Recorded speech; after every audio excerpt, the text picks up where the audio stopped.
Immigration into Ireland is at an all-time high. Emigration is draining our brightest minds. This is a country at a crossroads. Who gets to decide what Ireland becomes next, and how much are people willing to change in the name of multiculturalism? Last year, 64,000 young Irish people left. The country educated them, trained them, shaped them into some of the best minds in the world, only to watch them board flights to places that will value them more. Economists, engineers, doctors, teachers, artists, the people who could build Ireland's future if only there was a future worth staying for. It's not just people who emigrate, it's ideas, ambition, innovation. They build companies in America, advance medicine in Australia, transform industries in Europe. Ireland becomes a memory, a place they visit at Christmas, a home that never quite let them thrive. And those left behind, they inherit a country that feels smaller, older, and more stagnant, a nation that has spent generations losing its own. But now, more people than ever are arriving from distant places with different languages, different cultures, and different ideas about what Ireland should be. And as the numbers continue to grow, so too do the questions. What happens when a country built on emigration becomes a country of immigration?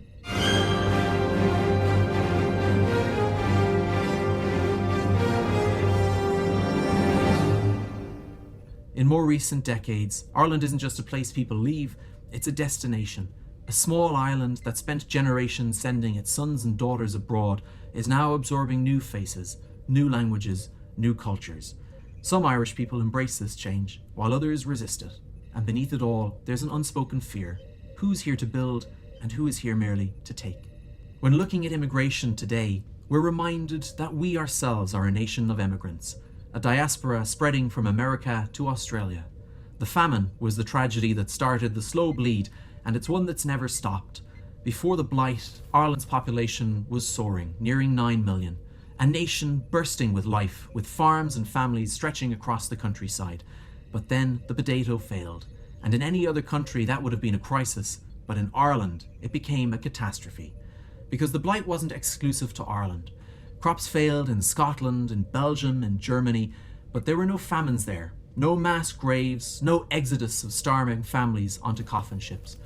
Charles Trevelyan, the civil servant overseeing famine policy, wrote that the famine was a direct stroke of an all-wise and all-merciful God, a solution to what he called the Irish problem.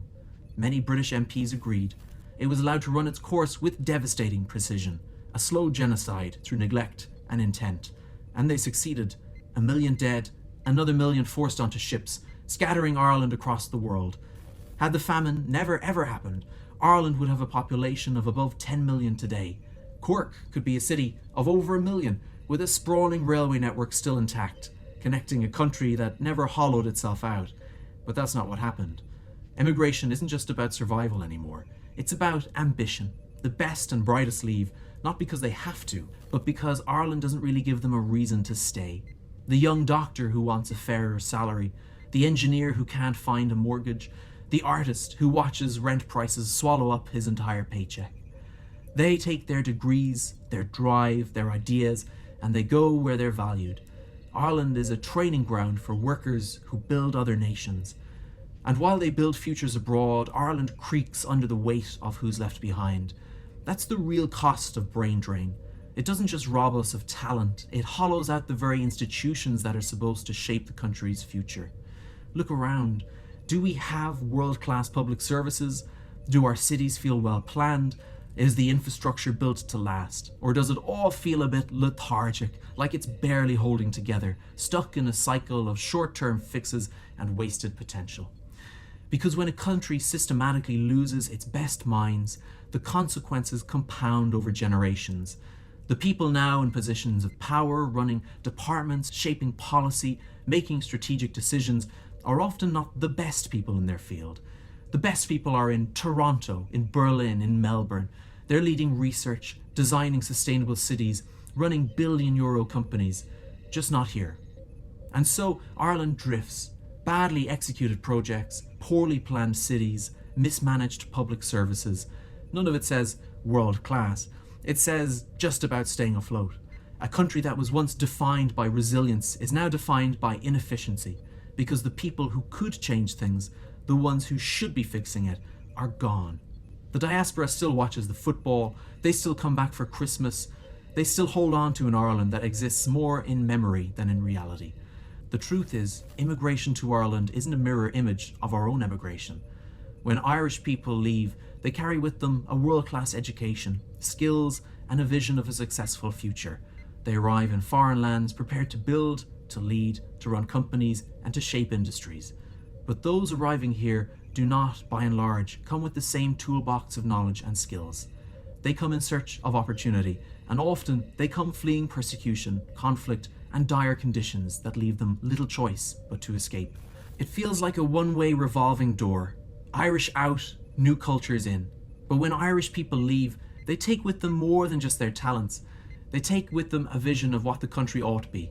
Newcomers arrive without that inherited narrative. They aren't raised on our history, our battles, or our dreams. But this hasn't always been the story. On May Day 2024, Ireland changed forever. That was the day that 10 new countries joined the EU, including Poland, Lithuania, Latvia, and other post-Soviet states. And for the first time, Ireland experienced large-scale immigration. Tens of thousands of Polish workers arrived, many of them young, ambitious, and eager to work. They filled crucial roles on construction sites, in hospitalities, in cleaning and retail. Some came temporarily, but many stayed, set down roots, built lives, and opened businesses. They arrived when Ireland needed them. The economy was booming, jobs were plentiful, and these migrants filled crucial roles. Because there was space for them, they were seen as contributors, not as a burden. And they integrated. They learned the language, they joined local communities, they embraced life in Ireland.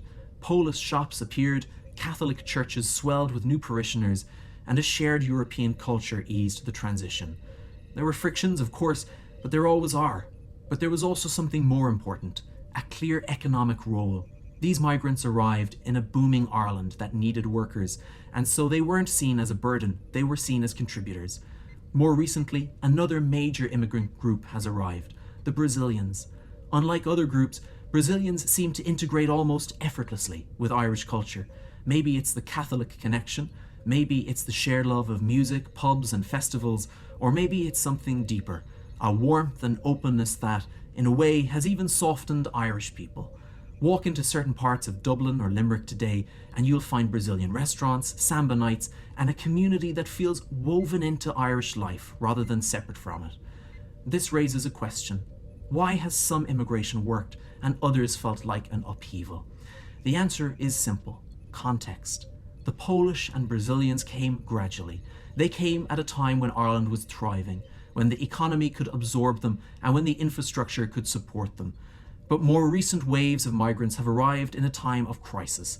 Housing is scarce, hospitals are overwhelmed, public services are stretched thin, and crucially, the numbers arriving have outpaced the system's ability to integrate them. Some communities thrive, others fracture, because when migration outpaces integration, people don't adapt, they retreat into themselves. The problem isn't diversity, it's management. But this isn't the story we're told. We're told that all immigration leads to integration, that over time everyone blends in, that there's no difference between one wave of migration and another. But the reality doesn't work that way. There is an arrogance in thinking that people will just assimilate, that their learned customs, their behaviours, their entire cultural blueprint will somehow vanish the moment they step off a plane, that they'll simply absorb Irishness like rain into soil. But culture is not a coat you take off when you arrive somewhere new. It's ingrained, built over generations, reinforced by family, community, and tradition.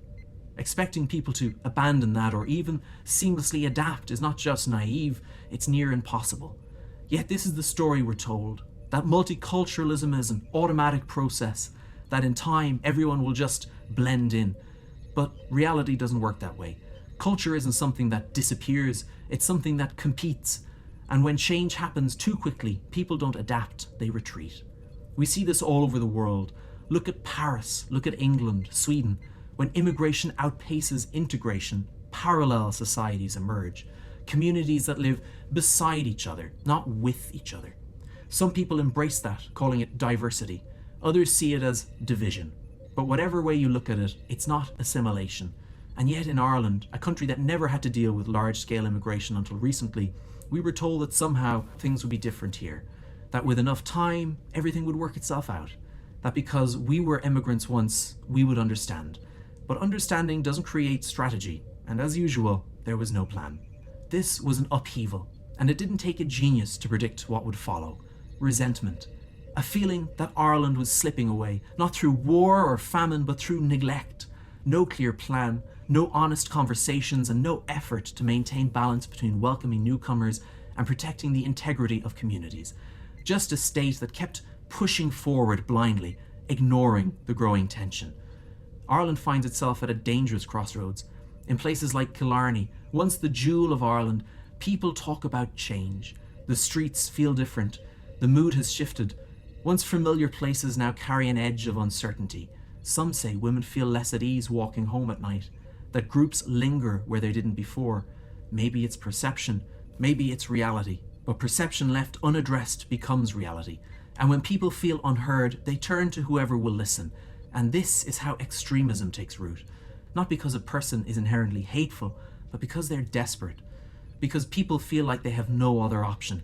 When they're ignored, dismissed, and silenced by their government, they lash out. When they see their towns changing before their eyes, their sense of identity being eroded with every new policy failure, they reach for something, anything that promises to put the brakes on. And so the far right stepped into the vacuum, offering people the simple answers the government refused to give them, a promise that the past could be restored. But if history tells us anything, it's that countries don't move backwards. They don't undo change. They move forward whether they want to or not. The real question is whether that movement is guided by reason, fairness, and a long-term vision, or by panic and reaction. Maybe in some government office somewhere, there was a plan, a theory, a strategy, a vision of what a modern Ireland should look like. Maybe they thought they were conducting a grand social experiment, two groups of people with different ideologies thrown together in small towns and villages expected to coexist. Or maybe there was no experiment at all. Maybe, as always, there was just no plan. Just a government blindly pushing forward, hoping that somehow it would all work itself out. And now, we're left with a country on the edge, communities divided, and a people who don't know what's coming next. For generations, we were a country defined by loss, by what we sent away. Now we're defined by what we receive. The faces on the streets of Dublin, Cork, and Limerick are not the same as they were 20 years ago. The accents have shifted, the languages have multiplied, the culture is evolving. And people feel it. Some welcome it, others fear it. Some see it as progress, others as erasure. The Ireland of the 1950s would not recognise the Ireland of today. And the Ireland of 2050 won't look like the Ireland that we know now. That much is certain. The only real question is, who gets to shape that future? Right now, it doesn't feel like the answer is the Irish people. Decisions are being made behind closed doors, policies are implemented without discussion, and change happens not as a choice, but as something imposed. The government doesn't ask what Ireland should be, it assumes it knows, and in doing so, it robs the people of their say in a country they call home. The future is coming. The only real question is whether Ireland gets to decide it.